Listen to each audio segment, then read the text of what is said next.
what's going on, y'all? In honor of Coca-Cola, I have written a brand new song for you called Be Less White. That's right, the pamphlet that's going around Coca-Cola to all their employees right now, if you hadn't been paying attention, is how to be less white. All the reasons white people are bad. You know, at some point, I'm just like, damn, the hatred is real. Can you imagine if we released a pamphlet called Be Less Black? Can you imagine if Coca-Cola did that? What would happen? Y'all, I'm from Mississippi. I don't care who you are, what walk of life you come from. You come down here and have a beer with me anytime. But this is getting comical. It's getting ridiculous. At a certain point, I think in America, we just need to be less stupid. That's what we need to be. Hope y'all like this song. Be proud of who you are no matter where you came from. In the meantime, we need to be less white.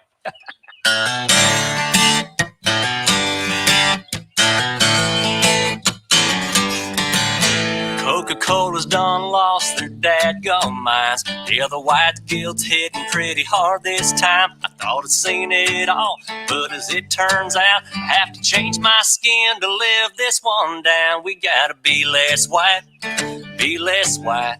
These liberals gone wild and they lost their minds. We gotta be less white, be less white. Now I'm switching to Pepsi and it's all alright.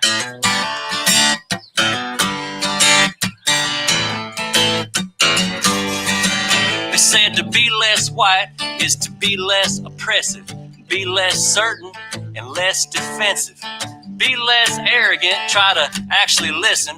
Well, Coke ain't getting served in my kitchen. Be less white, hell, be less white. These liberals gone wild and they lost their minds. We gotta be less white, be less white. Now I'm switching to Pepsi and it's all alright. Well, I got something for your little online training class. Take your little pamphlet, stick it right back up your ass. While I try to be less white, be less white. These liberals gone wild and they lost their minds. We gotta be less white, be less white. Now I'm switching to Pepsi and it's all alright.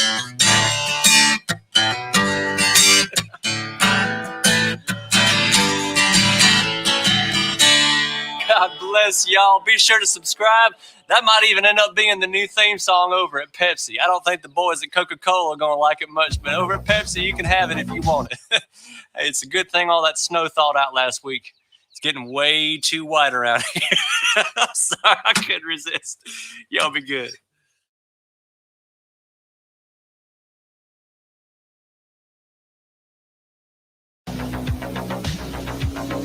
Little over a month into his presidency and Biden is bombing the Middle East. Well, imagine my shock. Never saw that coming. So different having military action under Biden. No middle school level threats on Twitter. Trust Biden and his team's competence. At least while Biden is bombing brown people, he's not being offensive on Twitter. Trump airstrike, Biden airstrike. I mean, is it really necessary to obtain that pesky congressional approval when you're respecting proper pronouns? But don't worry, it was a defensive missile attack. The military-industrial complex is notorious for its careful restraint, and now that they're allied with the most militaristic cabinet in recent history, I mean the resistance, I'm sure they'll just leave it at that. Also, what is the legal authority for strikes? Assad is a brutal dictator, but Syria is a sovereign country. Good question. Someone should ask the White House press secretary. I'll have to just circle back with you. You really think that an administration that cared so much about diversity would really put black and brown people at risk? Yes, Biden may have picked a roster of foreign policy architects that make George W. Bush look like a weed-addled pacifist, but in case you forgot, we now have a VP of color. Do we really need to know why Biden is bombing the Middle East when we can just watch Kamala Harris dance instead? They're bombing us again, Dad. Don't worry, my daughter. This time it's different. We are now being bombed by Kamala Harris, the first female vice president of the USA. We should be proud. This is part of history. Tonight on CNN. Is this the most diverse cabinet ever to bomb the Middle East? Tonight on CNN. What's the biggest threat to brown people? Airborne death raining down on brown people, or QAnon kooks on obscure internet forums discussing white supremacy? Gotta be QAnon, right? The brown kids may still be in cages, But maybe if the cages were painted in rainbow colors, that would make it a positive thing. I guess you don't have to worry about putting kids in cages if you atomize them first. Oreos. Trans lives matter. And not just when you're exploiting them for millions of dollars in free woke advertising. How can we appeal to the kids? Global corporate hegemony says trans rights. Now that they're back in the military, will trans lives matter when they march into Syria? Will Syrians' lives matter? Will Oreos be tweeting about it? Middle Easterners begin painting transgender flag colors on doorposts to avoid Biden drone strikes. Maybe Oreos can sponsor the M1 Abrams tanks as they blitzkrieg into Damascus. Maybe Mr. Potato Head can represent gender non-binary people by getting a decal on a B-2 stealth bomber. I'm sure the Syrian people are relieved that Orange Man gone, and it's all fine.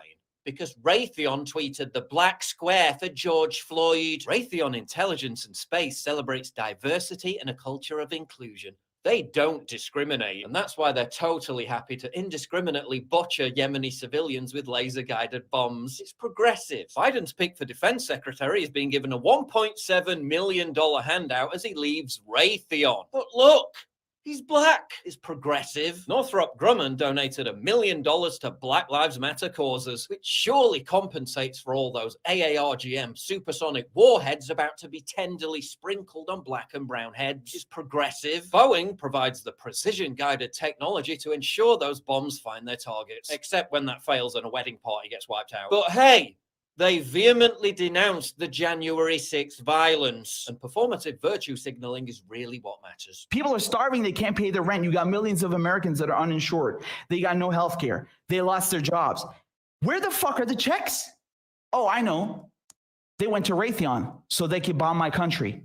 Thank God the cabinet is diverse. I'm so happy that a rainbow cabinet just bombed my country. Thank you so much. But even if there are questions to be asked about further US involvement in the Middle East, you think our wonderfully robust mainstream media wouldn't be all over it? I mean, it's not like major publications aren't even mentioning the story on their front page. Is it Build Back Better? More like Bomb Back Better with inclusivity and compassion. So Joe Biden bombs Syria and kills the minimum wage hike, confirming every fear progressives had. Soon they'll renege on getting $2,000 checks to everyone in the middle class by limiting who gets it to appease their donors. The establishment is back, and it absolutely sucks. Wait, what? The establishment? No. I was told this was the resistance. You're saying they lied to us? Impossible. Bombs are falling on Syria again. The kids are still in the cages. The $2,000 checks are AWOL. But hey, at least Orange Man bad gone. At least Mr. Potato Head no longer a mister. As president, I will use military power responsibly and as a last resort. We will not go back to forever wars in the Middle East. Sure, Jan.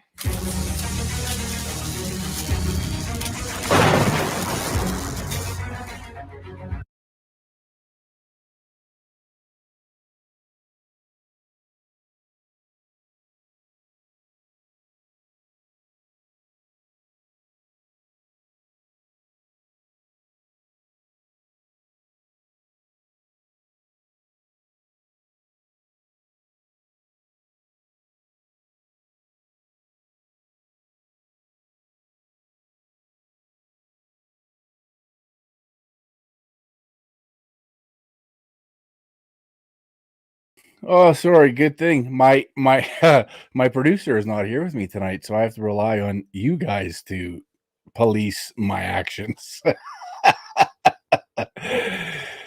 Hello, freedom fighters and patriots across Saskatchewan, throughout the country and around the world. How are we all doing tonight? Gary, I'm not sure what you were referring to there.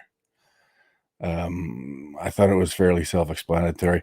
Listen, I come across things all day long, and sometimes things stick with me, and then I want to share it with you guys. And Paul Joseph Watson video was one I wanted to share, and I think I might just continue "We Gotta Be Less White" Buddy Brown song before every stream.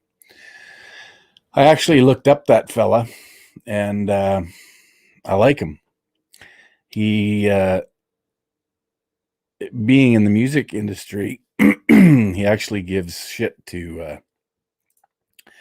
sellouts, people that sell out their artistry to make it in the mainstream and destroy any integrity they might have had. And he doesn't do that.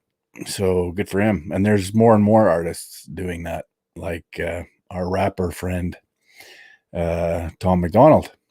So we have to support more and more independence across the board. Independent music, independent shopping, stores, buy local. You know, Canadian Tire, we see what they're all up to. And all of these mega corporations are going to continue to play the fiddle. So it's time we excuse me. It's time we hit back a little bit by some of the choices we make. So, you know, instead of going to Canadian Tire, go to, you know, a local hardware store, or if it's outdoor gear you need, find a local outdoor supplier. You know, we have to start doing things like this. Today, as a matter of fact, let's just pull it up. Maybe I'll just pull up Facebook and we can just go from there.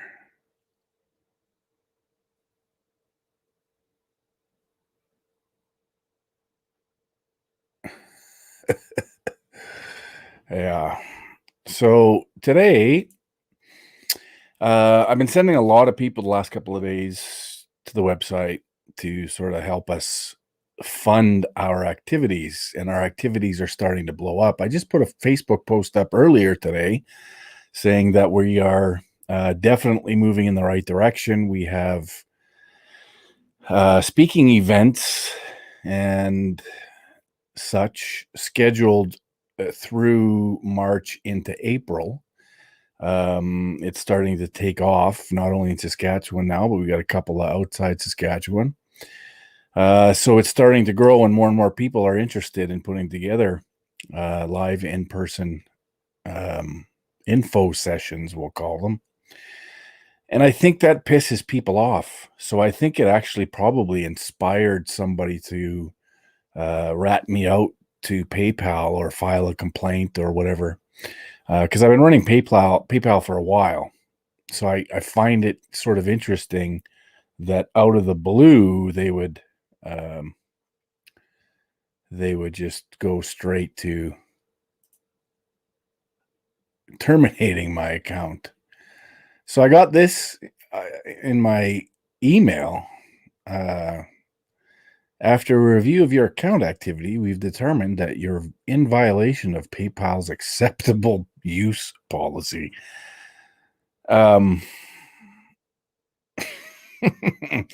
Just add it to the list of cancel culture, censorship, you name it. As a result, your account has been permanently limited, and you won't be able to conduct any further business using PayPal. This is permitted under the PayPal user agreement sections, restricted activities and actions we may take. You must remove all references to PayPal from your website, auctions, including removing PayPal as a payment option, the PayPal logo, and the PayPal shopping cart. So I really think this was most likely somebody put in a complaint because somebody or a group of people are starting to get a little bit intimidated by what we're being able to be successful at. And that's getting the message out and getting the information out. So we're over the target. So then I thought, well, there's got to be some alternatives. So I went over to Payoneer, and unfortunately, I signed into my account. They sent me an email to confirm. I confirmed, and literally 30 seconds later, I get this in my inbox. Unfortunately, we were unable to approve your recent application for Payoneer account, and it has been declined. Of course, no reason other than obviously I'm flagged. Yeah, you're welcome, Payoneer.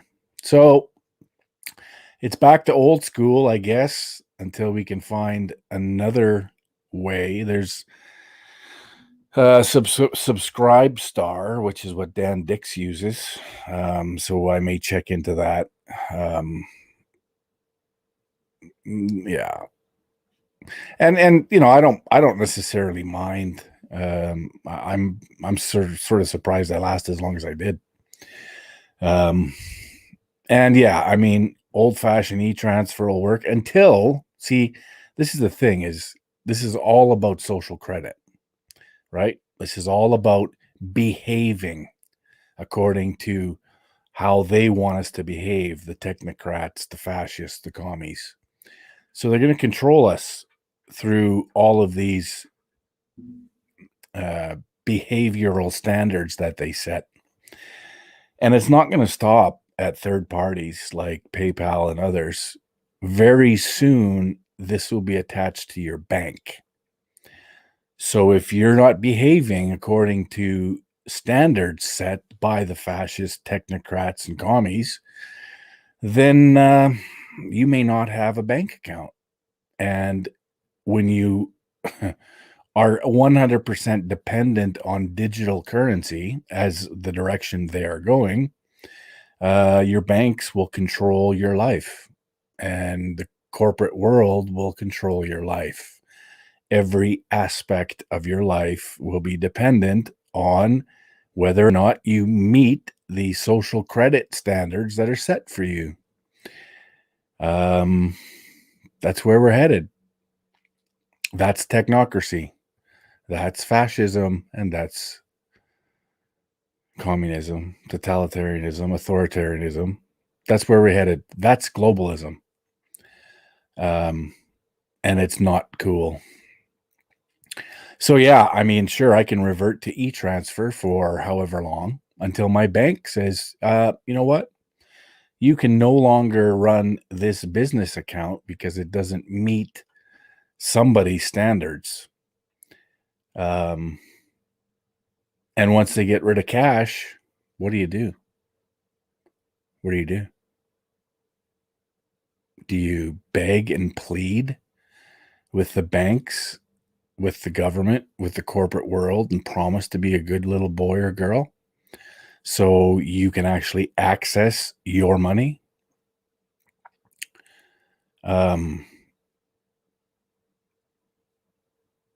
Yeah, like RB says, when paying with cash becomes illegal, barter becomes king.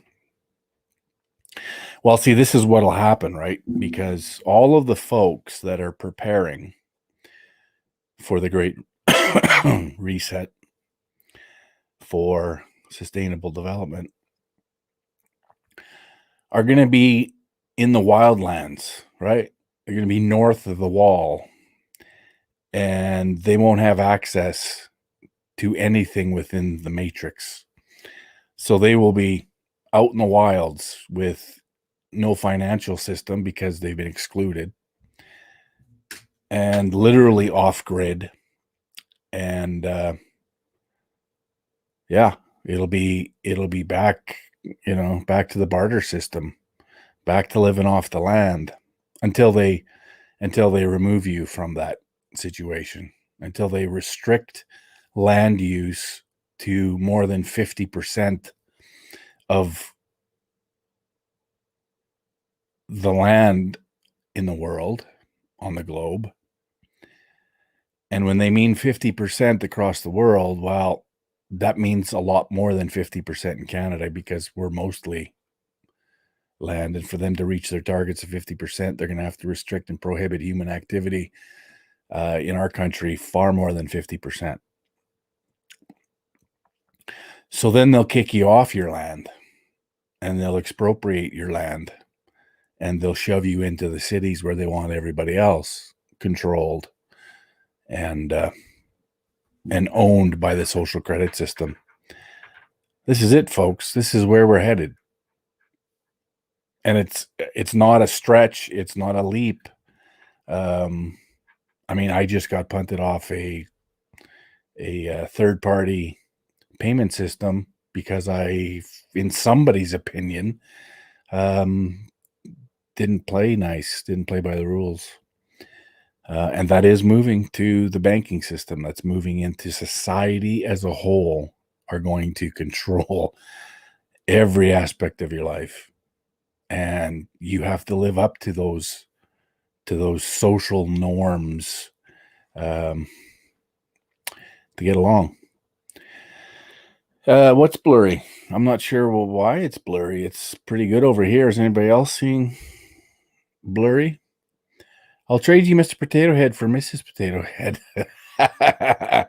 Yeah, well, apparently that's not Mr. Potato Head anymore. It's just Potato Head. Although I will say that will always be Mr. Potato Head. And it is what it is. Anyways, what else did I come across today? Oh, yeah, this one was fun. So, leaked emails confirm UN gave names of dissidents to the CCP. Leaked emails prove that, contrary to the United Nations denials, UN human rights officials. I laugh because when I look at who's on the Human Rights Commission, it's all the despots and dictators. It's quite comical. Did in fact give the names of Chinese dissidents to the communist regime in Beijing before those activists were set to testify in Geneva against the Communist Chinese Party's abuses. In fact, it appears from the leaked document that the practice of handling over names of Chinese dissidents to the dictatorship was viewed as a usual practice by all involved. The whistleblower told the Epoch Times that it continues to this day, despite UN denials. Chinese Communist authorities used the names received from the UN to prevent the dissidents from leaving China.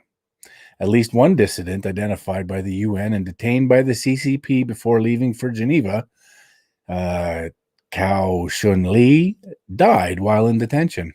There's a surprise. If the dissident expected to embarrass Beijing at the UN was already abroad, the CCP frequently threatened or even kidnapped and tortured the person's family, according to the UN whistleblower Emma Riley, who first exposed the scandal. Critics of the regime, whose names were handed over by the UN, included activists concerned about Tibet, Hong Kong, and the Islamic Uyghur minority in Western China, all of which are being targeted by the CCP for various reasons. In February 2020, the Epoch Times reported on the scandal and the retaliation faced by Riley for attempting to expose and halt the practice. Riley's case at the UN is ongoing. She remains employed there, but is under investigation. Of course she is. She's going to be disappeared, would be my guess, at some point down the road. Prominent human rights organizations around the world have slammed the UN practice for endangering the lives of dissidents and their families. In comments to the Epoch Times, Riley described it as criminal and even argued that it made the UN complicit in genocide. For years, the UN denied that its agents were providing the names of dissidents to the CCP. Well, of course they denied it. They always denied. They deny everything. And people believe them. Thanks to the leaked emails about the practice, however, it is now clear that the UN misled its member governments, and the press surrounding the scandal. One of the explosive emails in question was on September 7th, 2012, from a diplomat at the CCP's mission to the UN in Geneva requesting information on Chinese dissidents set to testify at the UN Human Rights Council. Following the usual practice, could you kindly help me to check whether the persons on the attached list are requesting the accreditation of the 21st session of the HRC? Asked the CCP diplomat in an email to a UN liaison with non-governmental organizations. My delegation has some security concern on these persons. The UN official, whose name is redacted from the leaked email, responded by confirming that two of the dissidents on the CCP's list were in fact accredited and planning to attend. As per your request, kindly be advised that Dulkun Issa and He Zheng were accredited by the Nonviolent Radical Party, Transnational and Trans Party for the 21st Century, the Human Rights Council. 21st Session, sorry. A UN official confirmed to the regime with no apparent concern for the safety of either dissident or their families in China. And it goes on. I'm not going to read the whole thing. It's fairly lengthy, but you get the drift. You get the picture. But of course, I am just a conspiracy theorist. What do I know? Which leads me into tonight's discussion. Actually, my wife put up a Facebook post a few days ago, or a couple of days ago, maybe yesterday, and it mentioned how she's run out of conspiracy theories because all of her theories have come true. And of course, that's true. So most of what we talk about these days, even though they're labeled conspiracy theories, and maybe some of them were theories back when this information was hidden, but they most definitely are not theories anymore. It's simply conspiracies. And myself and Salim are going to talk about some of the bigger ones, and how we're actually living in the middle of these conspiracies. And so welcome to the show. Excuse me, once again, Salim Mansur. How are you, my friend? Good evening, Mark. Good evening. Are you engaging in conspiracies? Yes, as per normal. Yeah. Hang on a sec. I just got to fix a couple of things here. I'm a little off center. There we go. Yeah. So Salim, it's I started the show early tonight because I wanted to cover a few things before you got here, and one of them was that I was kicked off PayPal today for no apparent reason other than I didn't meet their community standards in some way. Probably conspiracy theory, I'm guessing. The fact that we're against globalism and we're against and oppose the COVID measures, and we're critical of the measures and some of the information they're using to justify their actions, makes us not appropriate for PayPal, I guess.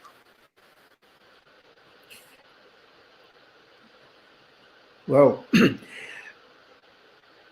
yeah, it is not appropriate for PayPal. It's not appropriate for any of the other big tech companies who are in any way engaged with China and the billionaire oligarchs who are dealing through the United Nations. So if you get into any of these discussions that they find in any way arousing the people to examine and question their modus operandi, then of course he will be deplatformed. Yeah, and it's this is interesting what happened today, because it led right into what we were planning to talk about tonight. And ultimately what it is, what I see it as, is moving into social credit, where a corporation can decide that I'm not following their dictates, their standards, and render me, not appropriate for. And this is a third party financial company. And how long is it going to be before we move into the banks, where the banks are going to play that same role, and they're going to shut down our bank accounts because we're not playing nice? And when our economy is based solely on the digital economy, rendering you completely wiped out. And this is all a social credit that's based on China. And the interesting thing is we talked about all of these things. We knew all of these things were coming, and we were, of course, labeled, and still are labeled, conspiracy theorists as it's happening in front of our eyes. Yeah, for the longest while, as the 21st century began, people were speculating in the direction in which we are going in terms of business and corporate model and the close collaboration, in fact, the fusion between governments such as Canada's government with the big corporation that is a corporatist model. What and in which direction this is going to bring us, the people, What say will we have in the matter? How will we conduct our business? How will we protect our constitutional rights? Whether there is going to be any constitution that will matter in terms of what is written down in a parchment of paper. All of these are speculation, but one by one, it is falling into place. So it is not a conspiracy. It is the reverse of conspiracy. It is the people are asking the question, and the people in authority who are responsible to answer and represent the people are shutting down all avenues within which an accountability and responsibility of the people in government can be, brought to bear. That is what is happening. I mean, PayPal, by the way, has very big players behind it. You possibly know better than me.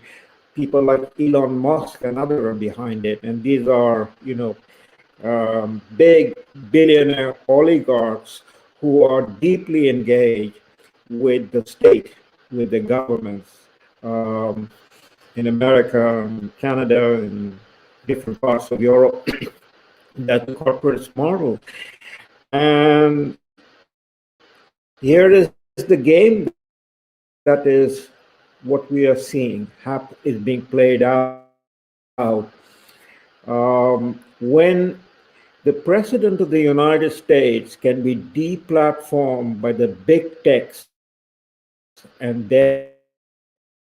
therefore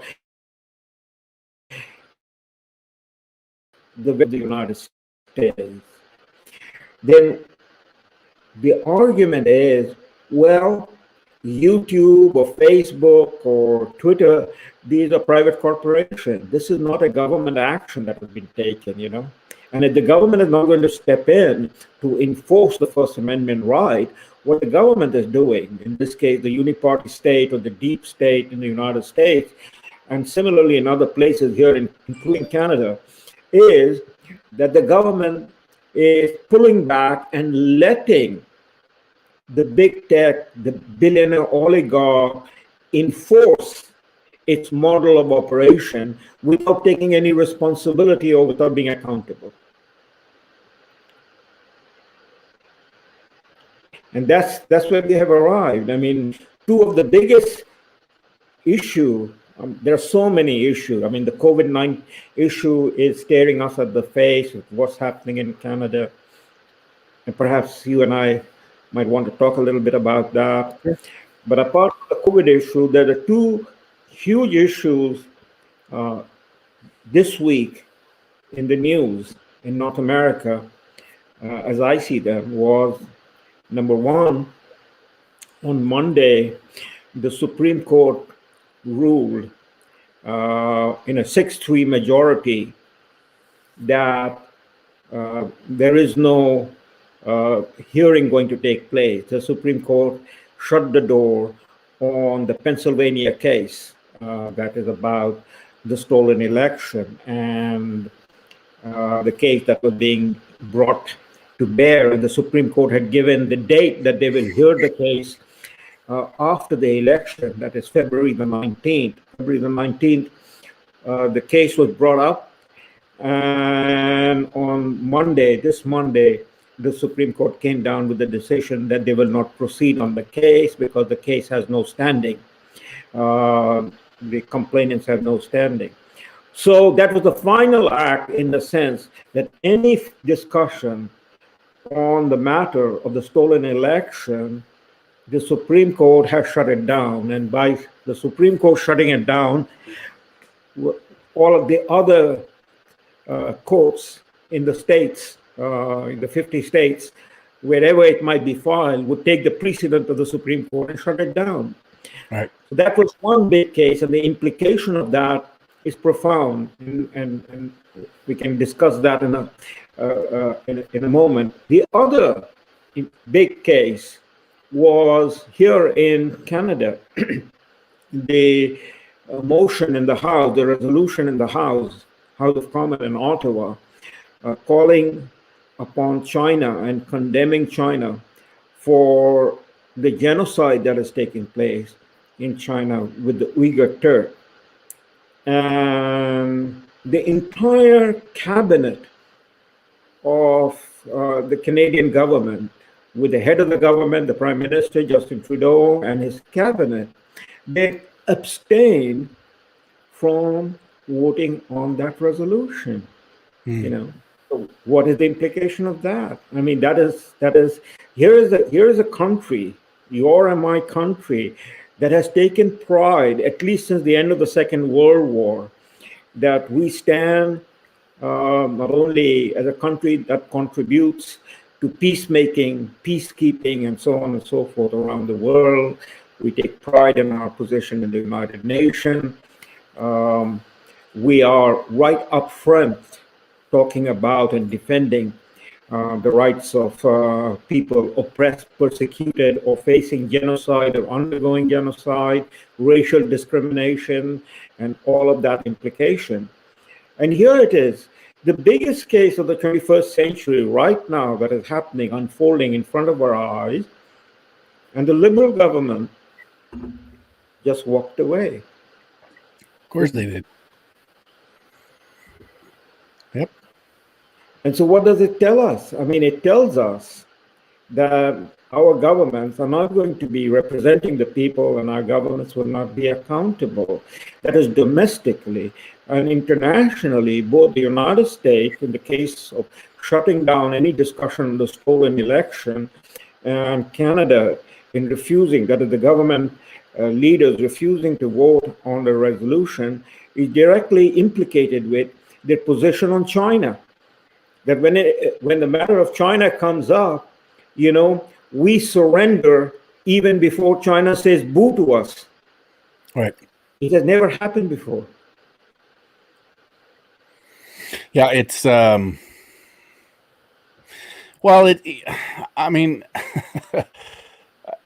they always talk from one side of their mouth and then they act on the other side. And you know, I mean, this is very similar to their diversity argument. You know, they want more diversity. We need to be more diverse.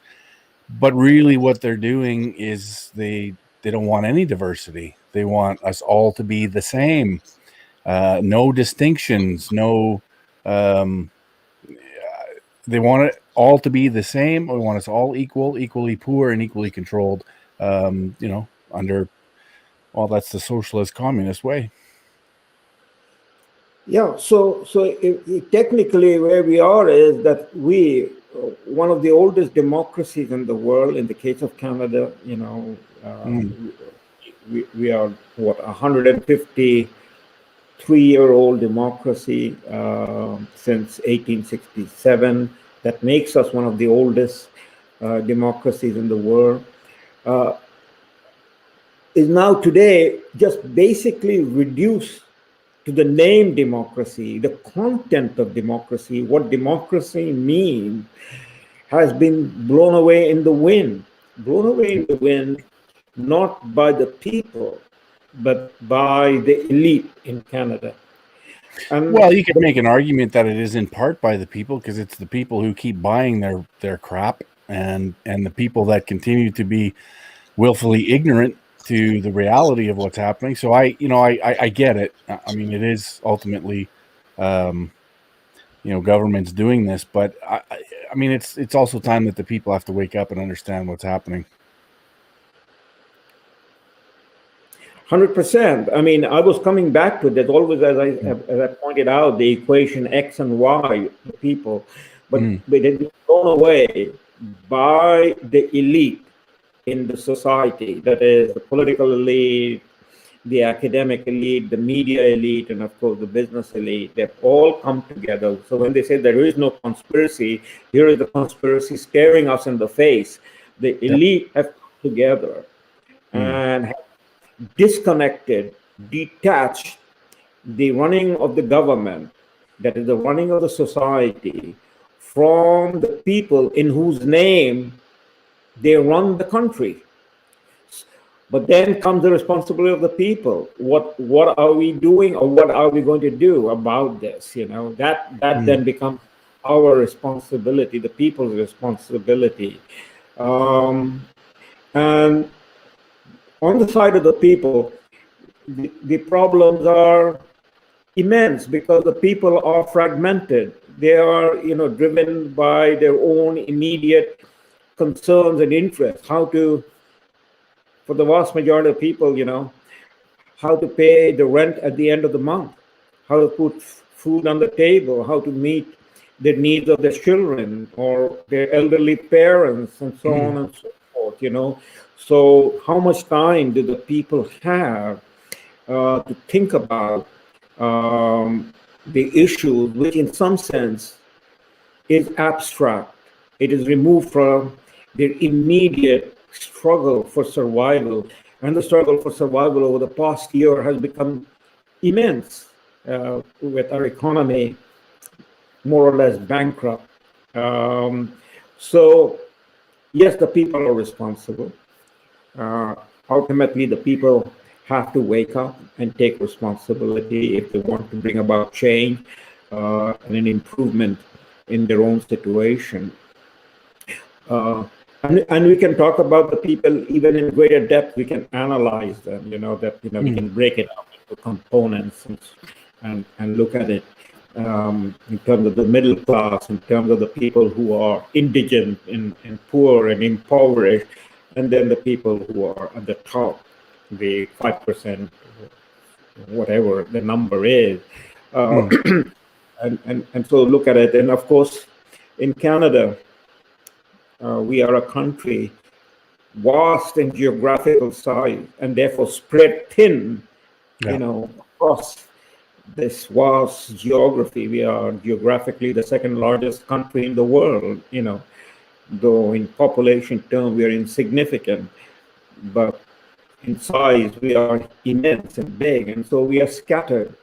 And in that sense, we are divided, and we can be easily manipulated, and that's what has happened. 100%. Yep.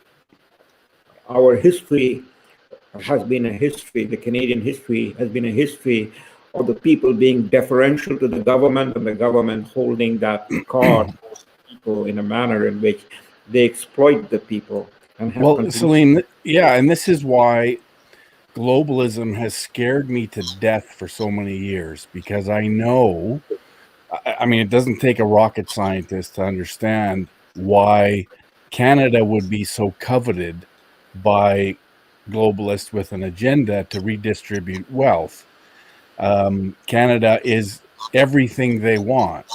It's land mass, it's resources, water, oil, uranium, farming, ranching. I mean, we have it all, and they want it, and they want control of it. And that's why globalism, I mean, that's why it's, why I spend so much time on this and why I have invested so much time, because we are target number one, and we're watching it happen now.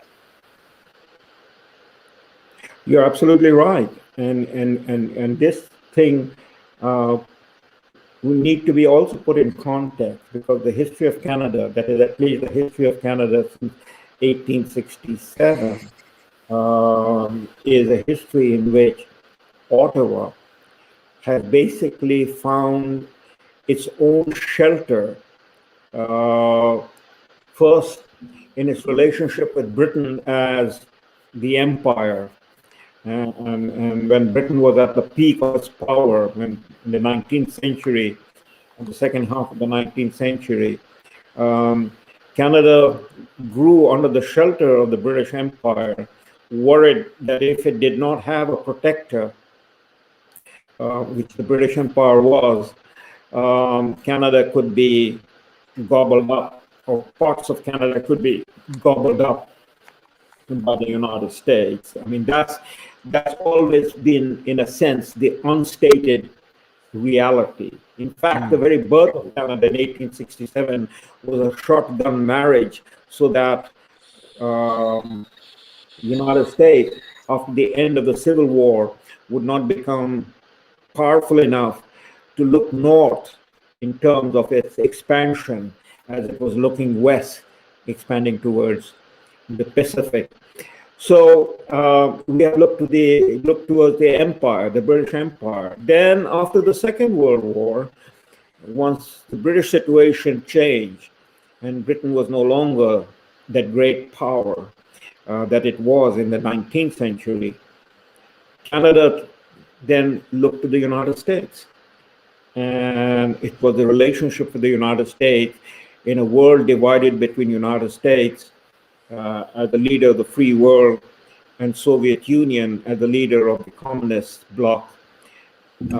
Here we are, if you look at it geographically, we are at the middle, over the North Pole.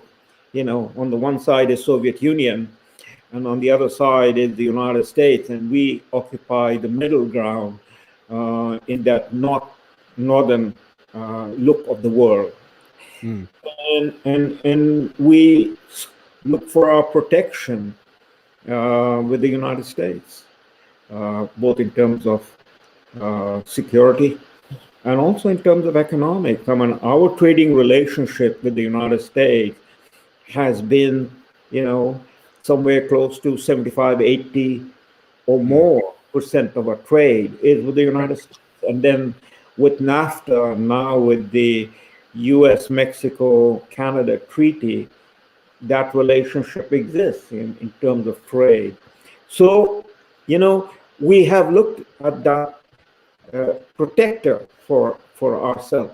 The irony is that at the end of the Cold War, and the shift that began, ironically, with the United States, that is George Herbert Walker Bush calling for a new world order, and then as the transition and the steps took place with Clinton giving the World Trade Organization with membership to the Chinese, and then the whole set of relationship that emerged with China the last 30 years.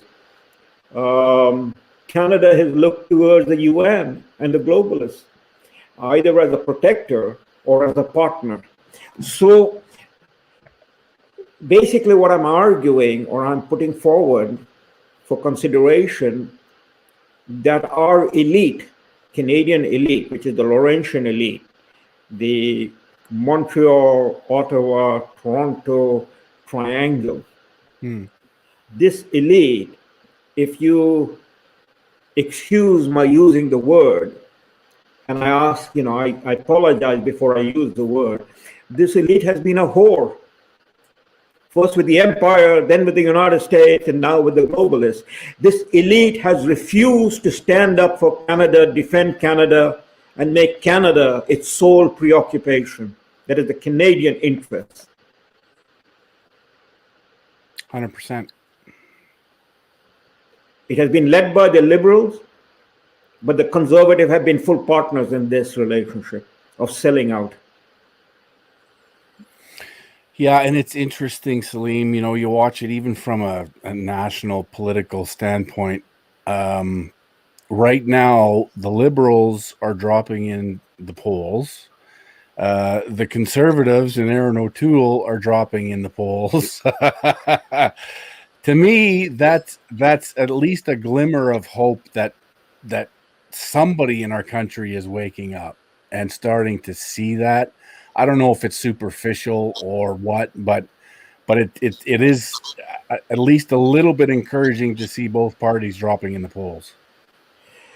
Yeah, they're dropping in the poll, but since neither are taking lead, I mean, the liberals have led, even though they formed the minority government in 2019, they have led the conservative in terms of being favored by Central Canadians in Quebec and in Ontario. The conservative have not been able to take the lead. So dropping the poll in one way is the immense alienation and frustration and disenchantment of a growing number of Canadians. They're looking at it and they can now see that the situation is becoming dire. It is becoming very bleak, and there doesn't seem to be in any way a indication from the elite, and the elite is across the country. In your part, the Premier Scott Moe, in Alberta, Jason Kenney, These are conservative parties or variation of the Conservative Party. And of course, in Ontario, Doug Ford, Quebec stands by itself, but then there's the Maritime, similar situation. They are all together with Justin Trudeau on the question of the economy, on the question of the lockdown, on the question of dealing with the COVID. That means there is no dissent and a engagement in the parliament or outside the parliament that it is time to really reconsider all that had been pushed through over the past 1 year and make an assessment and change, turn the page. There is no indication of that. I mean, they have hunkered down on this policy. In fact, they want more of it. They want more lockdown. They want to keep going in this direction. The recent numbers that you might have seen, I hope people have seen, Fraser Institute released the numbers, I think, 2 weeks ago. The Canadian debt and deficit total is now approaching $2 trillion. That's twice the size of our GDP. And that takes all of Canada, provincial plus federal. The federal government deficit for 2021 is now within the ballpark figure of $400 billion. And there is no discussion in the parliament. There's no serious engagement in the parliament about what does this mean for the people. More taxes, because the spending is on the one side, but where is the revenue going to come from? You know, because Ottawa and the premiers on the issue of COVID-19 don't want to have any discussion. They just want to carry on. And then on the question of the economy in general, that is the green economy, Paris Accord, the United Nations agenda, again, they are in agreement. This is an ideological commitment. It has nothing to do with science. It has nothing to do with the reality. You know, our economy reaching $2 trillion in deficit, $400 billion in the Canadian federal government, and they're piling up carbon tax. You know, our hydro, our electricity is over the roof. You know, in one of the coldest winter that we have gone through, and they talk about global warming. I mean, it doesn't make any sense from any point of view. I mean, we can see the pictures coming from Texas. My God, from Texas, you know, deep south, that is in a total freeze. And the green economy has completely collapsed. Because of the green economy, this is in a freeze. You know, the windmill and the solar panels could not deal with the demand for electricity and power that this winter put upon the people in Texas. And here it is, both Justin Trudeau and Chrystia Freeland, Erin O'Toole, of course, the NDP, the Green, they're all bent over on the UN agenda. You know, and people have no way to turn around and see that there is an alternative argument and an alternative way to deal with the challenge. Yeah, and it's, but I gotta say, especially lately, and I don't know, maybe it's part of an echo chamber that's growing for me, but I'm hearing more and more people talking and being frustrated that there is no opposition. And we talked about this earlier today a little bit. People don't feel like there's anybody representing them, whether it's federal or provincial or even municipal for that matter. They're not being represented. And this, of course, is a 100% byproduct to globalism and the globalist agenda, because they're all bought in, they're all on board, and all of the consequences that are happening to people on an individual basis are all 100% related to the agenda where there's no opposition. So I think it's going to start. I think it's going to start happening where more and more people at least are going to start asking the questions. Well, yes. I mean, at the moment, people, or at least some, a segment of the population, particularly in Western Canada, to some extent have awoken and are asking those questions. But I want to remind you, when I engage with you and remind you, it is not about taking away the argument and the optimism and the hope. It is just to put context again, Yeah, 100%.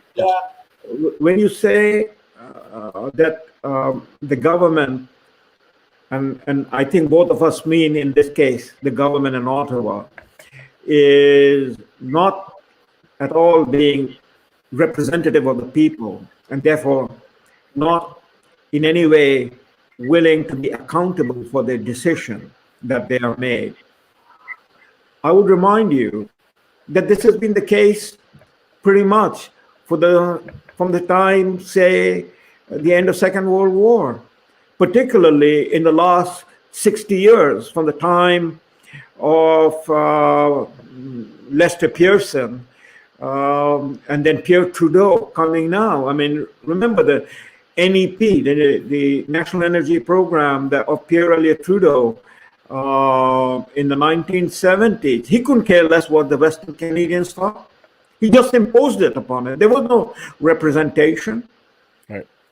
They simply went ahead and did what they wanted to do.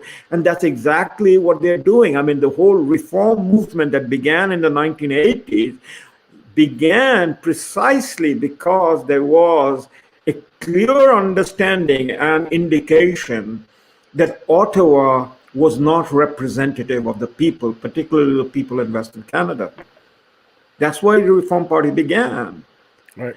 Of course, we won't get into it now unless you want to get into it. The reason Reform Party failed was because the people that the Reform Party elected and turned them into conservative, they betrayed the Reform Party and the Reform Party agenda, which was Western Canada. They sure did. I checked out of federal politics immediately after that happened because I felt completely sold out. Completely. I mean, there is no two ways about it. Both Brian Mulroney and Stephen Harper. If there can be two Judas at one time in one country, then we had two Judases, right. Brian Mulroney and Stephen Harper. Mm. It might not be the right thing to say in Ontario or in Quebec, but it is a fact. Erin O'Toole and Andrew Scheer are just clones of Brian Mulroney and Stephen Harper, who both sold out to the globalist agenda and to the Laurentian elite.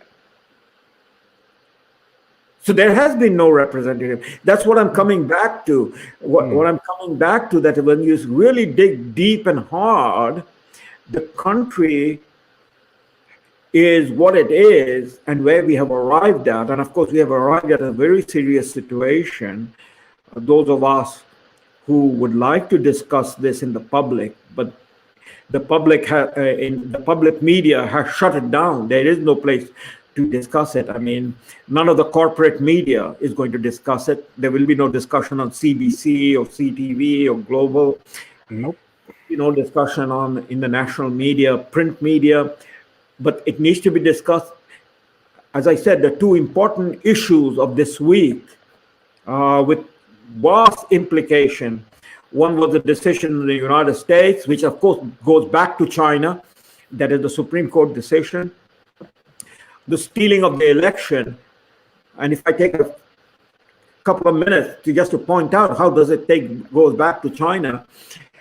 Now in the United States, you cannot have any discussion on the meaning of on the issue of stolen election. I mean, they have very clearly said that they are not going to allow this. That is, the big techs and the corporate media won't allow it, and that fully plays to the Democratic Party's interests. But the Democratic Party doesn't have to enforce it. It will be enforced by their media allies and the billionaire oligarchs.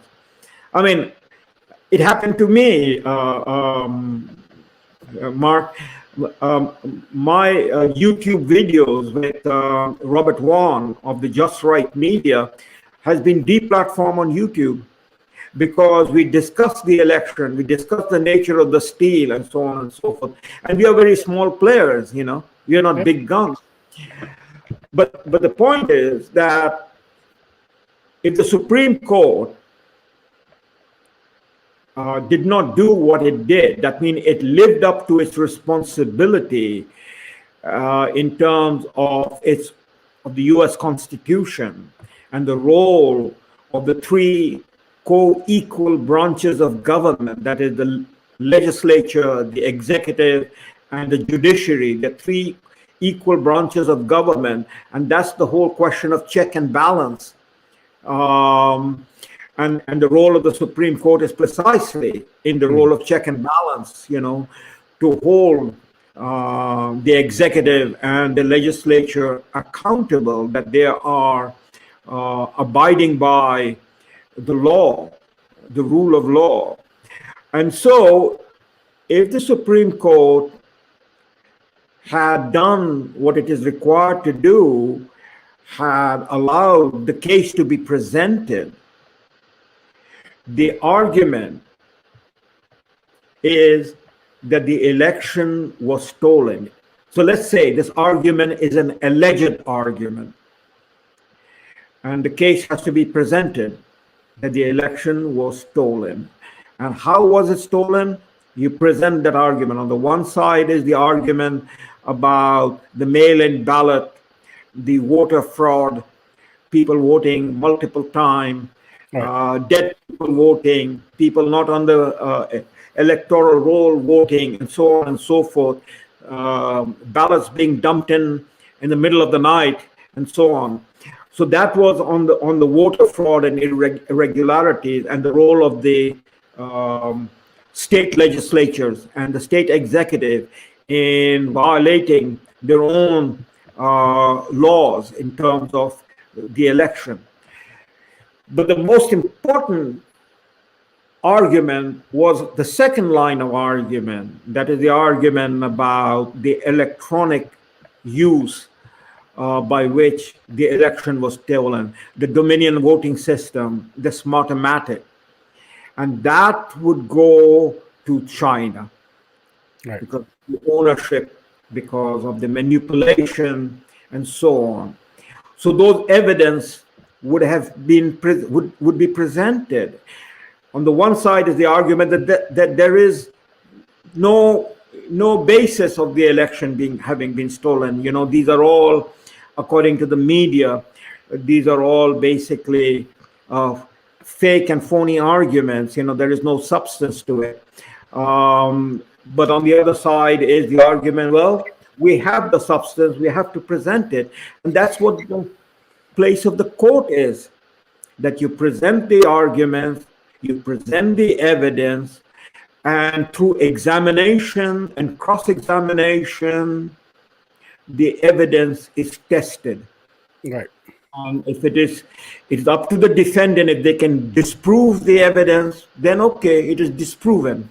But if they cannot disprove it, then the evidence stands. At the moment where the courts have refused to listen to the argument, the alleged case of the election stolen is now no more alleged. It is a prima facie evidence. In other words, the court not having allowed the case to be presented and examination and cross-examination to take place, the alleged evidence become a prima facie evidence. And it is the election was stolen. And who stole the election? Well, the Chinese stole it. I mean, there's a whole case there of Hunter Biden, Joe Biden, and the entire leadership of America that has been bought over by the Chinese, So there you have a situation of China, a foreign external power, and its relationship with the elite in America that has gone all the way to basically destroy the American constitutional order. Because if the election was stolen and Biden as the president is the president sitting in office on the basis of a stolen election, then there is no legitimacy to the election or to the presidency. And therefore, there is no legitimacy to the government of the United States. The republic is a sham. And then you sell this scam to the public through the bought out media who doesn't let us talk, who stifles us, who censors us. Somebody mentioned in the chat we need our own TV station. Well, you're looking at it, because with and for I'm not sure for how long, because they're doing the same thing with traditional terrestrial media, whether it's radio, TV, where they control the content that's going to be provided. As Laurent knows very, very closely that issue, we can't get a TV station approved because of the CRTC and the lockdown by government regulations, and that's what they're going to do with social media. They're going to put onerous regulations where we won't be able to exist because facts aren't allowed. And this is it. I mean, it all comes together beautifully. It's a fantastic conspiracy, if you ask me. Well, yes. And the reason I'm taking time on America, Mark, is because America was, until now, the unique country. Canada or France or Britain or any other country doesn't measure up to what constitutionally America represented, in terms of the Bill of Rights, in terms of the First Amendment, and so on. So that's why I'm, taking America, because, Canada is far behind on all of these issues.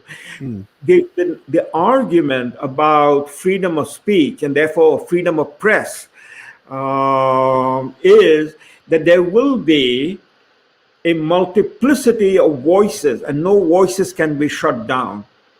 The media, of course, is a business, and the business that will be run by the people who invest in a media, they will run on the basis of the profit motive.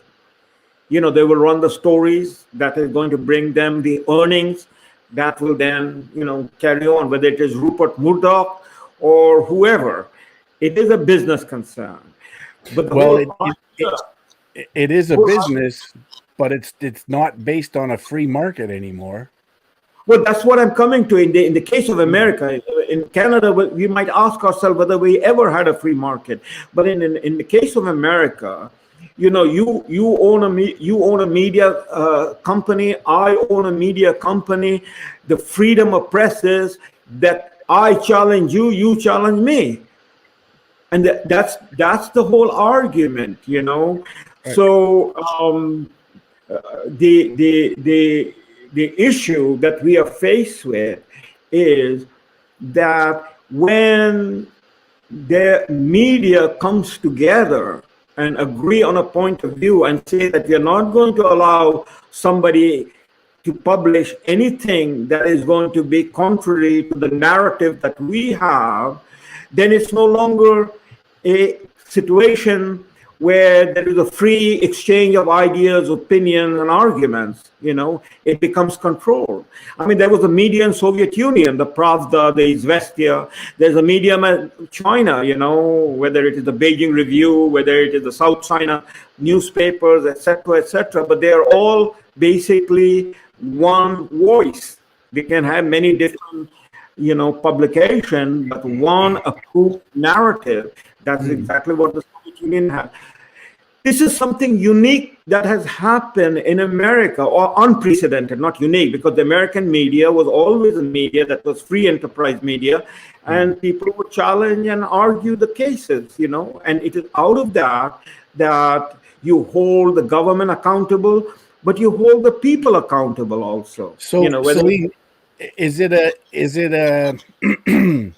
it corporate dictating to media? Is it media dictating to corporate, or are they all in it together under globalism?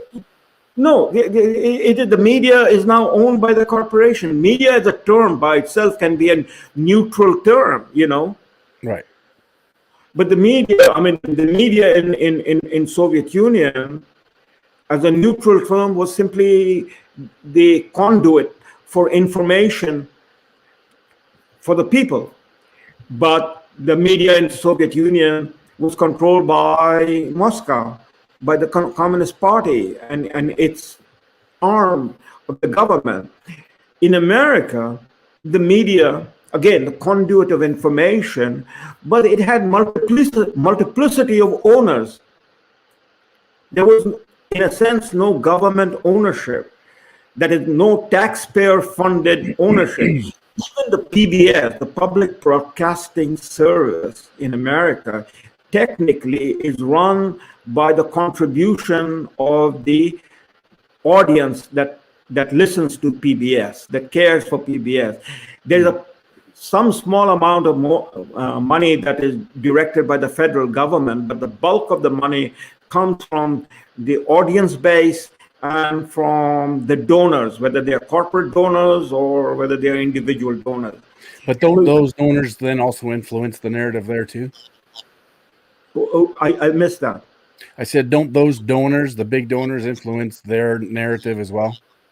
Yeah, 100%. So for instance, theoretical argument, the big donors, say, who are running the railroads, would like to, promote railroad, and that would be their conditionality.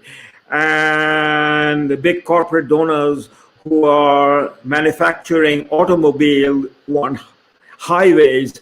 And so they would be selling cars and getting, the public to demand better highways, through public expenditure, so there's a competition that takes place in that sense.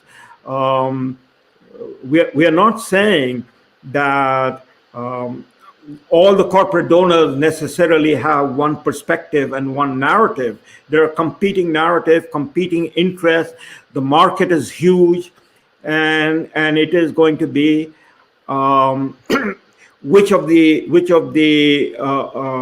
corporation and their perspective has the largest bang for the money from the audience, and PBS in that sense is going to cater to that audience. Right. However, the situation now that has evolved, it seems, with the big tech particularly, is that when you talk about conspiracy, they're the ones who are conspiring. They're coming together and saying, that anybody who talks about stolen election, we're going to deplatform them. If the media was, let them spend the money, but, they cannot dictate the terms. If YouTube is going to deplatform me, then there are some other corporation that can say, come on over and we will run you, we will let you use our platform. But that is what is now missing. What we saw in America and what we are seeing in America, that in excess of 90% of the media is now basically going through with one narrative, whether it is a narrative about Black Lives Matter and Antifa, whether it is a narrative about transgenderism, Me Too movement, what have you, it is all together one. And this is unprecedented. This is where the question becomes, the government, if it is representative of the people, have to step in and say that the First Amendment right cannot be abridged. And Twitter or YouTube or Mark Zuckerberg, you cannot deplatform Mark Friesen or Salim Mansur because we are speaking about a stolen election. Right. But the government is not protecting. At the end of the day, what is the Constitution about? It is about protecting the people and their rights. And as I have repeatedly said, ultimately, it is about the protection of the minority. And ultimately, the individual is the minority. The one individual that stands up is the minority, is the ultimate minority. If I cannot, if I cannot speak, if I cannot publish, if I cannot share my opinion, then I've been silenced. Yeah. And the role of the government is to, remember that famous case. We have gone in a different direction, but remember the case that was turned into a movie, People versus Larry Flint. Remember that movie? Yeah. So, the case was brought against Larry Flint and they wanted to shut him down. Now, Larry Flint I don't know if he's around still kicking or not, but Hugh Hefner is gone. Maybe Larry Flint is also gone. I think Larry's gone too, actually. Is gone. But he was a vulgar person, you know. I mean, I don't think I would go out to dinner with him or invite him to my house, you know. But the fundamental argument was that the case of the people against Larry Flint was that the pornography that Larry Flint engaged in publishing should be censored and stopped. He should have no right to publish these things. And ultimately, the Supreme Court came down and said, no, he can publish, and you don't have to buy his magazines or his publications. He has the right to publish. You have the right to not buy the thing and walk away from it, you know. So each of the rights, in that sense, is being preserved, you know. It is an old argument. It goes back to John Stuart Mill that if something cannot be tested in the extreme, then there is no value.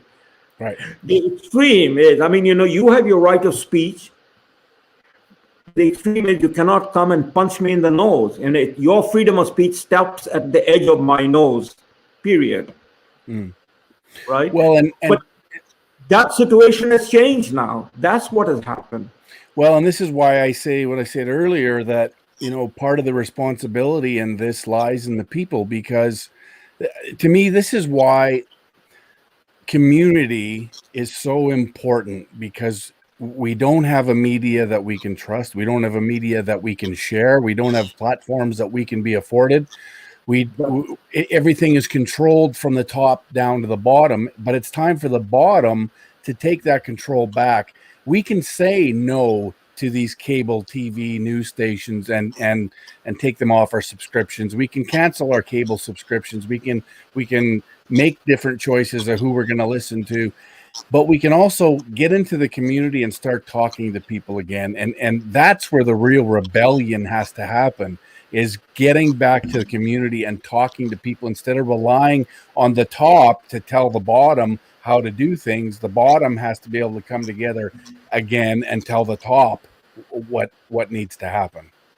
Yeah, I mean, 100%. I mean, the difference situation between Canada and the US is that in Canada, we not only have a very small market, but in Canada, we have a market that has been heavily controlled by the government and government action. So when it comes say to the media, I mean, as you were pointing out, the role of the CRTC, and they can keep something going or they can kill something, as it happened with the Sun Media, you know, and they destroyed that possibility of something like a Fox News to emerge in Canada. That was what the Sun TV was trying to do, and the CRTC basically killed it. That in Canada, we have a media in which the government's role is very heavy. I mean, our mother corporation, the CBC, basically sucks out the oxygen in the marketplace, you know, and that's what has been happening. And we can see that, you know, with the Liberal Party under Justin Trudeau have basically bought out the media. I mean, that happened before 2019 election and it's continuing. So we don't have a free media. The US case, in that sense, was unique because of the First Amendment right. And it evolved over a period of time, and it evolved to where the Americans had arrived at, that the First Amendment right was taken as almost sacred, you know, that you cannot abridge the First Amendment right. Well, now the government is not abridging the First Amendment right directly. It is allowing the big tech giants to do that job for them. That's what is unprecedented that we're talking about. But remember, I mean, you and I talked about it last week when we talked about Rush Limbaugh and the role of Rush Limbaugh in his own unique capacity. He was an entertainer, a media personality, a radio talk show host, but he carried the message of conservative politics in America almost single-handedly to the American people. So there was a voice out there that challenged on a daily basis the corporate media, progressive ideology, that is liberalism gone completely, over the top. We don't have anything like that in Canada. And it seems to me there is no one in Canada willing to step forward and allow that to happen, afraid or fearful that well, the problem is, Salim, back to where we start, is anybody that would want to do that is going to be deplatformed through the CRTC, through this government control. And so, I mean, one of the options, of course, is maybe through satellite communications that, we may be able to create some sort of a media presence. But there again, how do you drive people to that platform if people are completely hypnotized by the mainstream, right? So there's all these issues that we have to deal with. Like, I'd love to, somebody said we should have a TV show or a TV show that we can discuss, but we can't, because we can't get in. The CRTC won't let us, and soon the internet is not going to let us, by all things, as they seem to be going the direction that they're going in. No, you're right. We are in a pickle.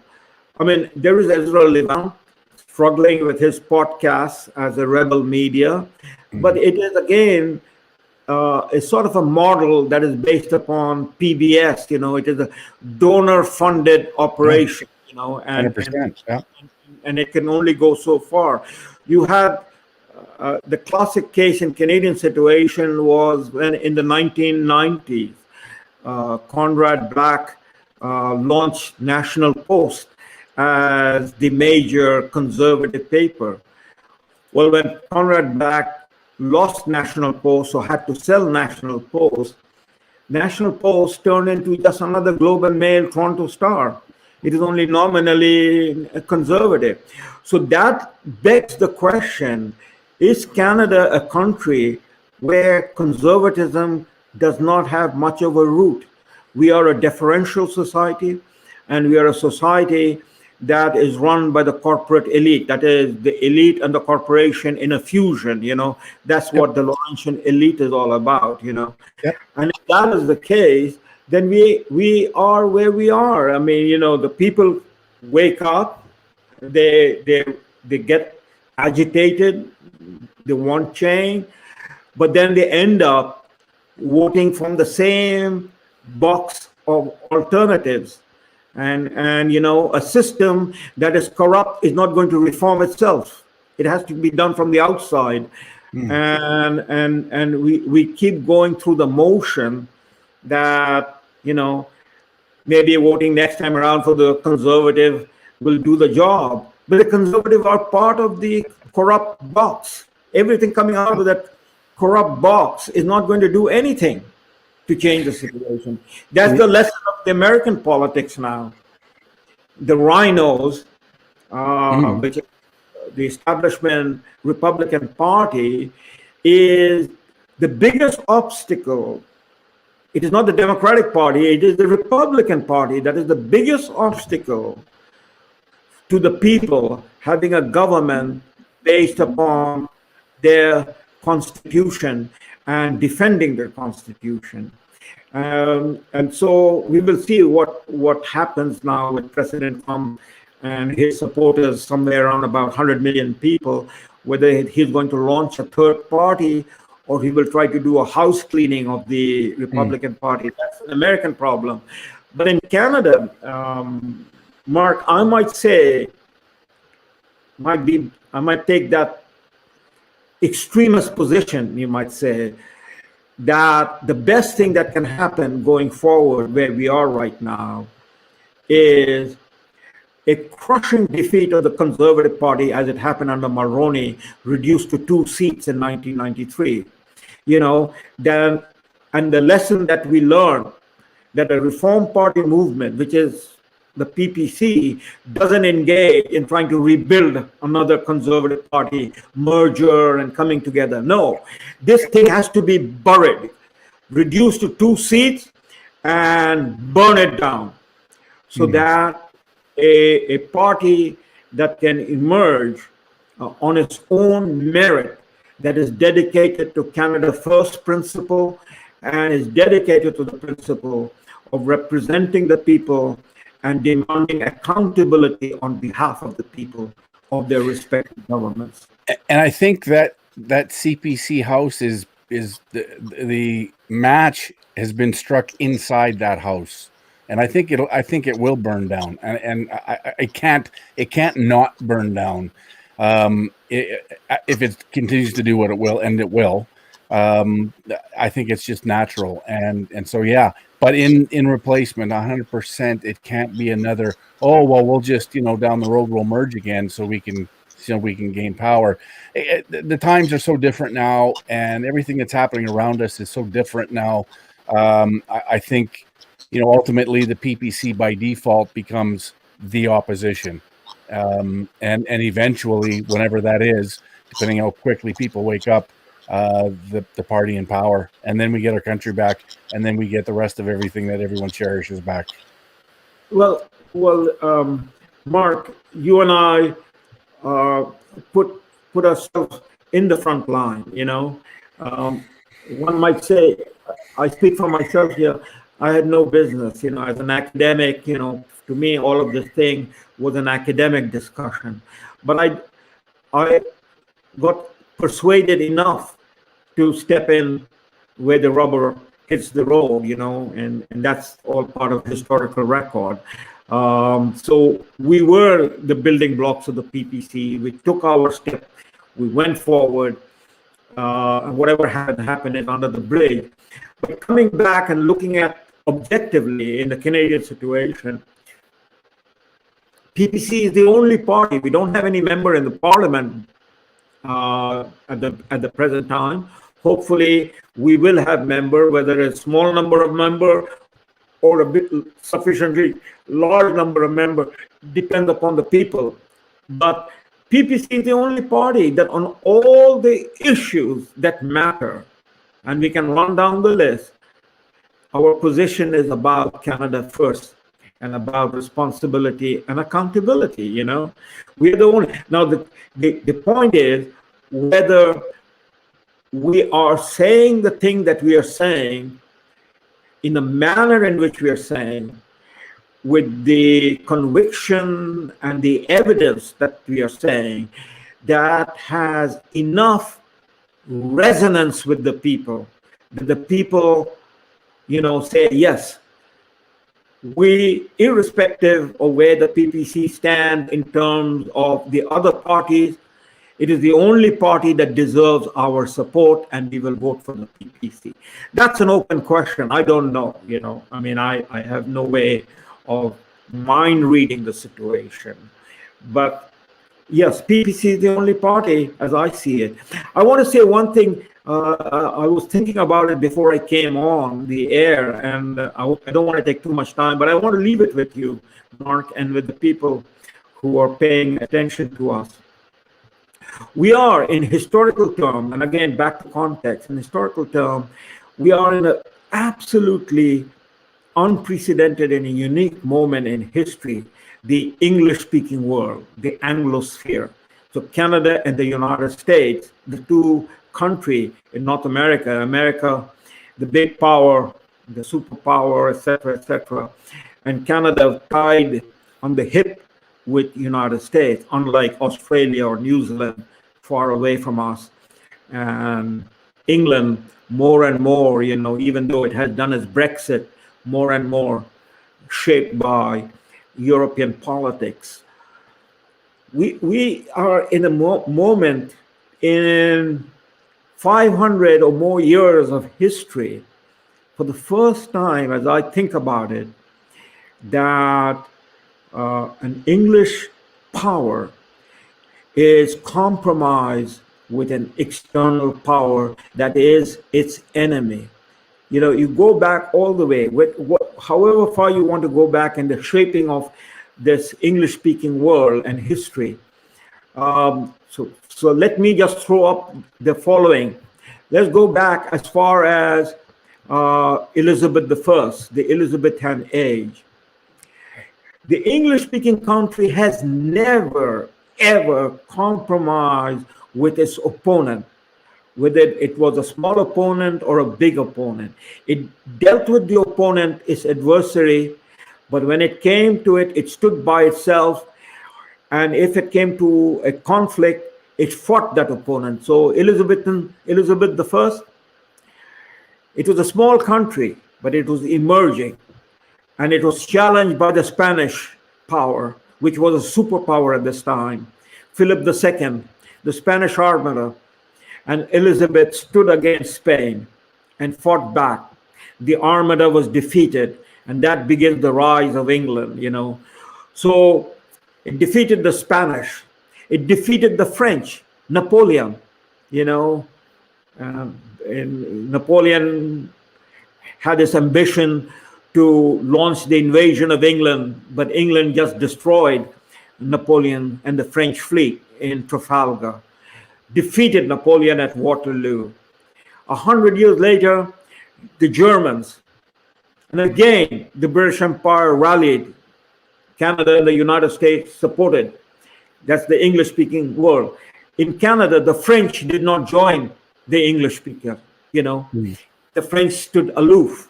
The French, in fact, you know, posed a problem.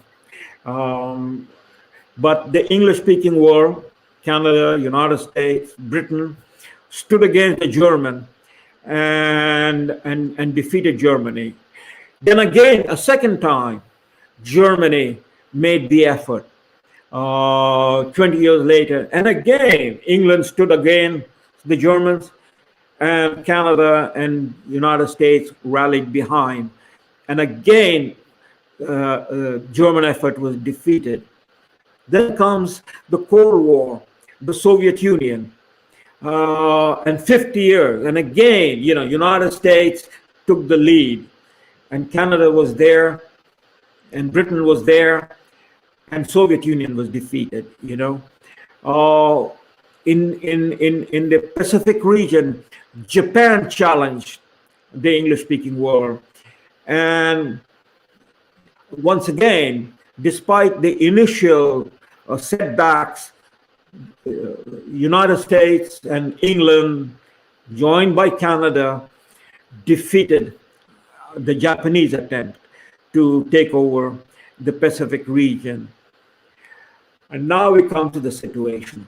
It's the first time that you have a country that is seeking to become the dominant world power, that launched a war, a bio war, and then a cyber war.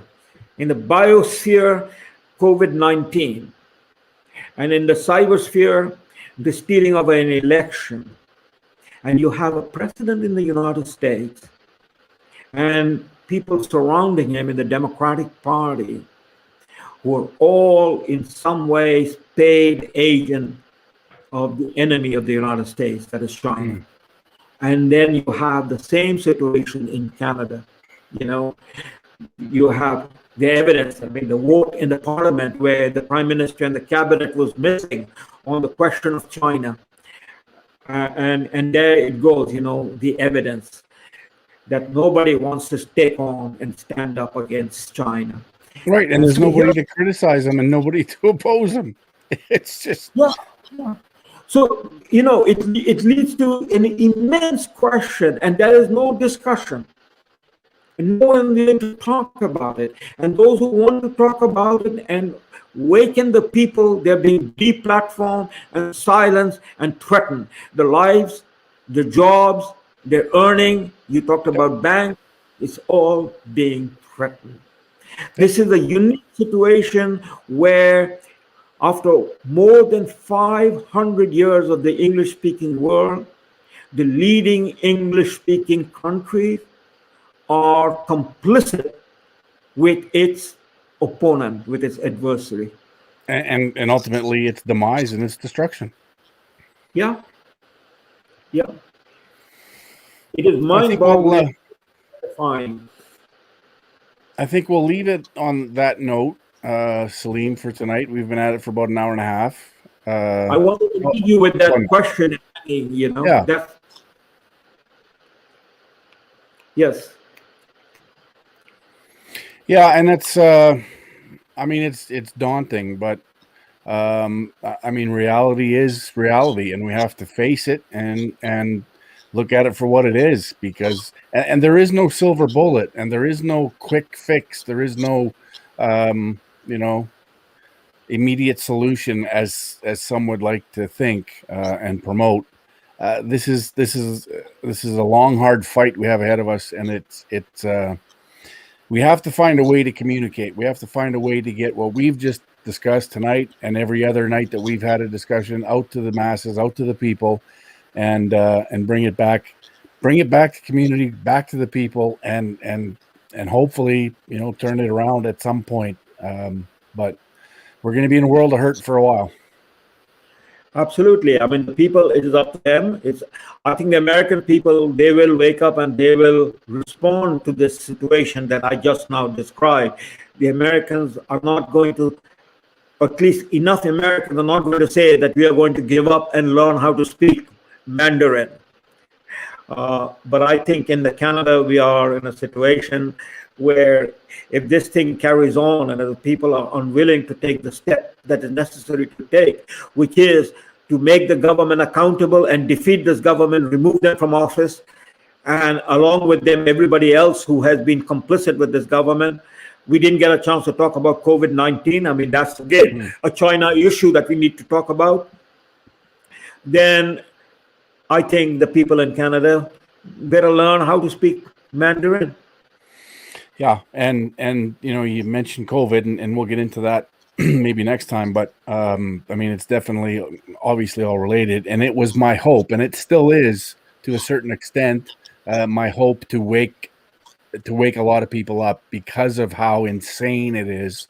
You know, it's we'll see. There's more insanity coming, you know. So it's just a matter of when people are aroused to it, and maybe by that time they will be speaking Mandarin and wondering why they have nothing left. Who knows? But all we can do is keep doing what we do, Salim. And I appreciate you coming on again, my friend. And I look forward to the next one. Okay. Thank you, and good night. Good night, Salim. Good night. Bye-bye. All right. Another good chat with Salim. Yeah. Social credit, here we come. Yeah, there's much more coming, Carrie. And but again, you know, I have to always, you know, if I don't have hope, then what am I doing, right? If I don't have hope in the people, then what am I doing? Then I should just, you know, shut down and start planning for myself and my wife and where we're going to go to get away from all this. Maybe live on a boat. But I still have hope. I still have hope that people will awaken to this as more and more things affect them negatively, and we can turn it around. I don't see. I just can't imagine, and I don't want to imagine that we're all just gonna you know, collectively let this thing go. And I just can't imagine it.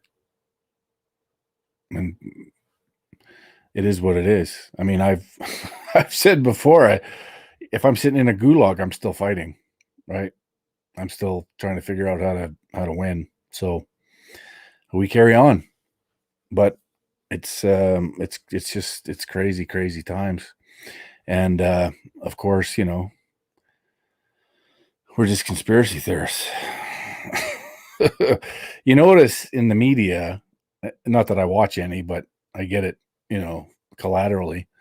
It's still, now they've really starting to go hard on the conspiracy theorists along with the racists. but it's always in concert with what they're doing. And the response to what they're doing, that these labels get thrown up on us because we're the ones who are awake and awakening, and they can't have that because, you know, that spreads. So they'll do what they can to diminish us and degrade us and dismiss us, and what they have to do, deplatform us, cancel us.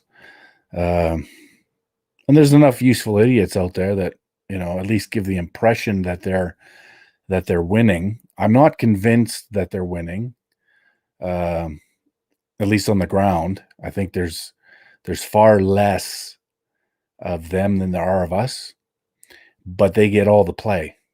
They get all the coverage. So I think there's more of us than we think, or that people think.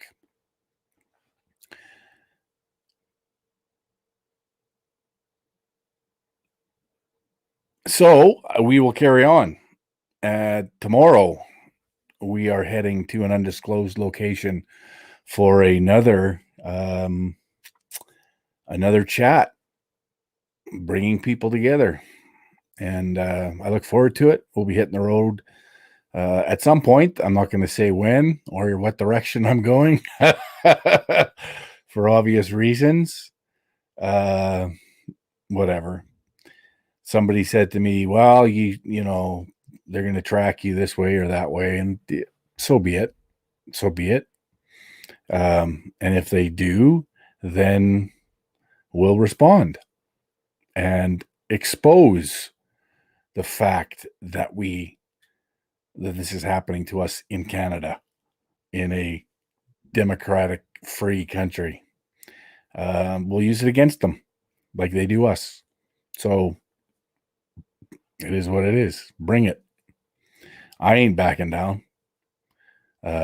Nothing I'm doing is illegal. Everything I'm doing is lawful. And if you want to chase the tail around, go ahead, as the government, or whoever. Go ahead. That'll just create more people and bring more people into the movement.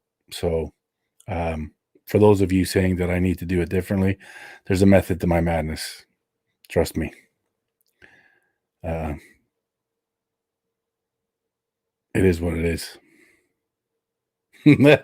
As Edmo says, watch for UFOs.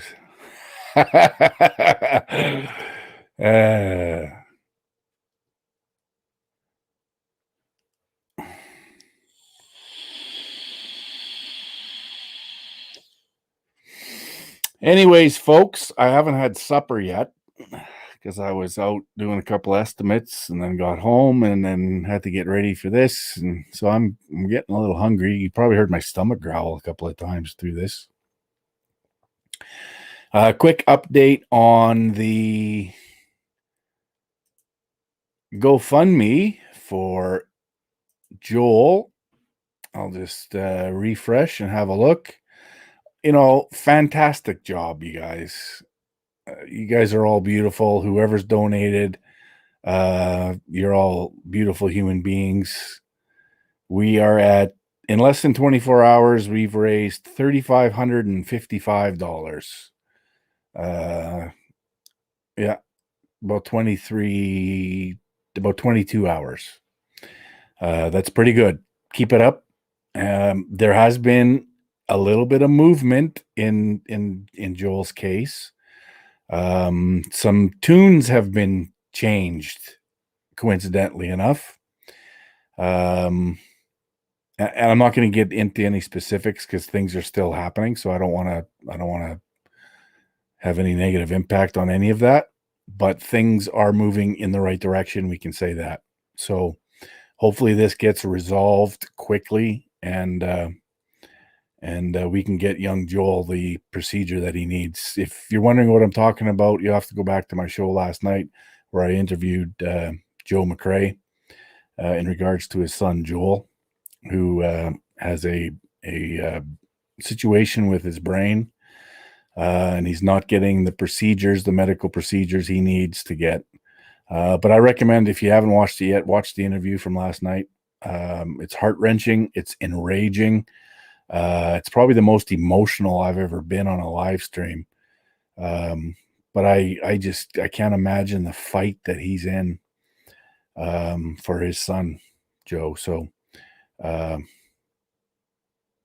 thoughts and prayers to Joe and Joel and his family.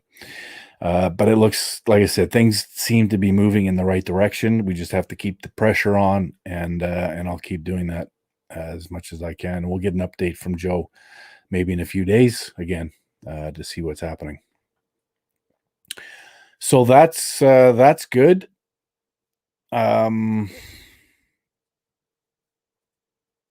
Yeah. I can imagine. I like I said, with the media, I sort of get it collaterally, like other people share, and it's like, oh yeah, okay. And global is just complete dog shit. They all are. I mean, they all are. They're all playing the same tune, and they're just spinning it in different ways, but it's all the same narrative, right? Absolute dog shit. I watched, somebody had posted in a video. Oh, it was Dan Dix's thing in regards to Canadian Tire, and I watched their evening news coverage on it, and it was unbearable. It's no wonder I can't watch. I just don't watch. I can't. But it was unbearable how disgusting they spun that. I mean, it's so obvious to us, the propaganda machine, but it's so unobvious to so many people. It's like you just want to shake people. Carrie Lynn, sure. I just noticed. I'll check. I'll scroll up and see what you asked there. Where are you? I don't see you.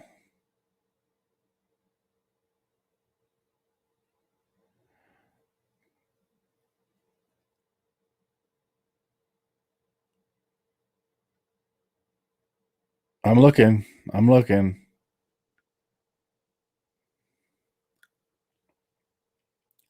Mark, I heard that GoFundMe is down. Can we donate through FFCS for that little boy? Okay, no, it's not down. It's up. It's all good. It was my PayPal that got taken down on my website, so I can't use PayPal anymore because I was somehow a bad boy. You can still donate, of course, but just through e-transfer. And I mean, that's at this point probably the best way to do it. That way we're not beholden to anybody, other than, of course, the banks. But so far they're not playing the heavy hand yet. The only problem with e-transfer is some folks, can only use a credit card in some cases. So I guess those folks will have to find a different way or mail a check. But yeah, I know the okay, Teresa, thanks. Did you send e-transfer? Because the PayPal doesn't work anymore. So yeah, Caroline, it was the PayPal that got that taken down, not the GoFundMe.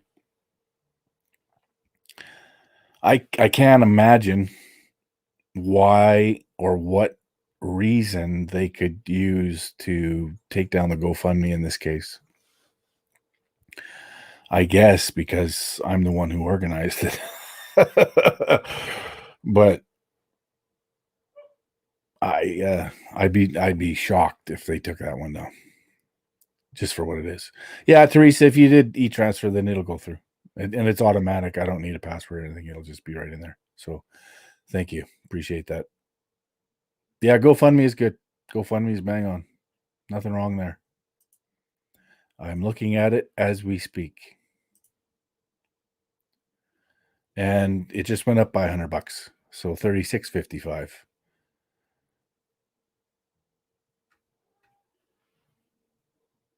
So all good. Anyways, guys, I'm hungry. I gotta go eat, and I gotta hit the road tomorrow. We got about another 9 to 10 hour drive to where we're going there and back. Jay Rydell, if you're still in the room, send me a message. Just a Facebook Messenger would be good. Jay Rydell, if you're there.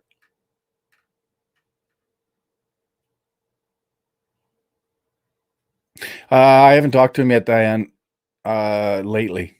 He may have messaged me. Who knows? I don't know. I did briefly communicate with him earlier today, and that he had spoken to somebody else that had contacted me.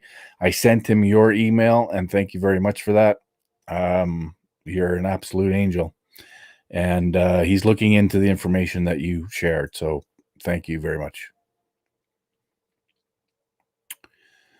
All right. So that is it. Yeah, good, Jay. Send me a message.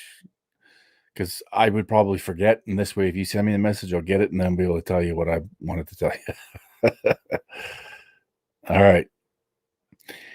Ciao for now, Patriots. Have a good night. And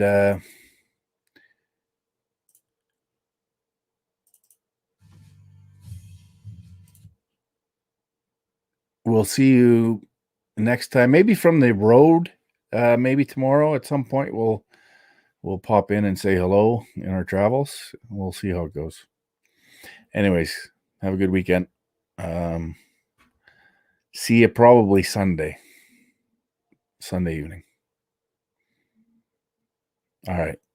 And remember, globalism bad, nationalism good. Ciao for now. Love you guys.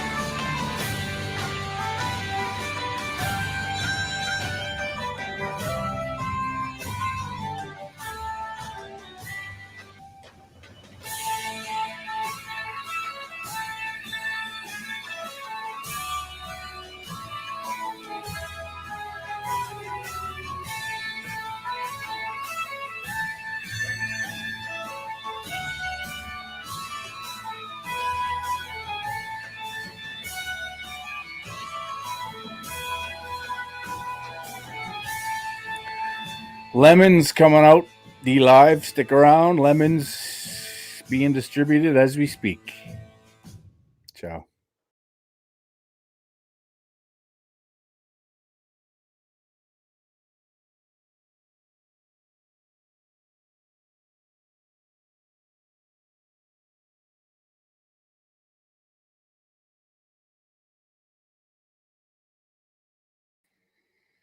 Holy, Peter Crane got 38 lemons. Diana Green got 22.5. Big score for Peter Crane. Anyways, good night. I'm out.